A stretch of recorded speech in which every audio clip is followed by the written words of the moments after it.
Her daughter came home with a terrified look on her face. Her clothes were soaked in blood. That's when Jenny made a bold decision. She loaded her daughter's boyfriend's body into the car and drove alone to the nearby lake, planning to dispose of the corpse and erase all traces of what had happened. Just as she was about to finish the job, fireworks suddenly exploded in the sky. Startled, Jenny slipped and fell into the water, right alongside the body. She watched as the body, weighed down with bricks, slowly sank into the lake. Panicked but composed, Jenny rushed back home. She cleaned up every trace of blood and chaos, then quickly aligned her story with her daughter's, anything to protect her. But things didn't go as Jenny had hoped. What happened was far more complicated than she realized. A few days earlier, her daughter Blair had broken up with her boyfriend after a heated argument. She had no idea the breakup would mark the beginning of a nightmare. That night, her ex showed up at the door, frantic, aggressive, and demanding to know where his luggage had gone. Blair had tossed his bags out after their fight, but he told her there was something incredibly important inside: half a kilo of illegal drugs. If the stash wasn't recovered, the original owner would come after him, and by extension her. Blair knew this wasn't someone you wanted to cross. She yanked her boyfriend by the arm, and the two rushed out in a panic. When Blair finally came home later, she was completely drunk.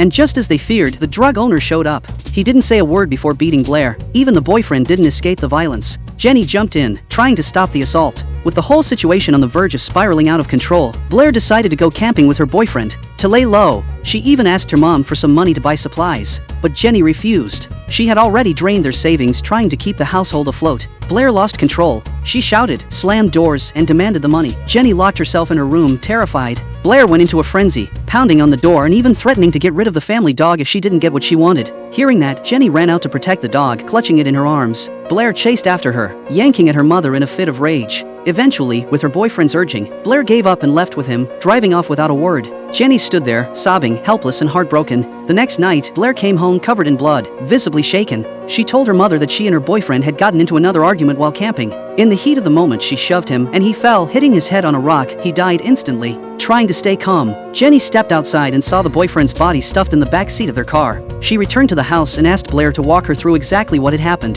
Then she told her daughter to take off her bloody clothes and dispose of them. Jenny took the boyfriend's phone, placed the body in a small boat, and drove to the lake alone. On the way, she tossed the phone. After disposing of the body, she did what she thought any mother would do. She covered for her daughter. And then, they got their story straight. .0.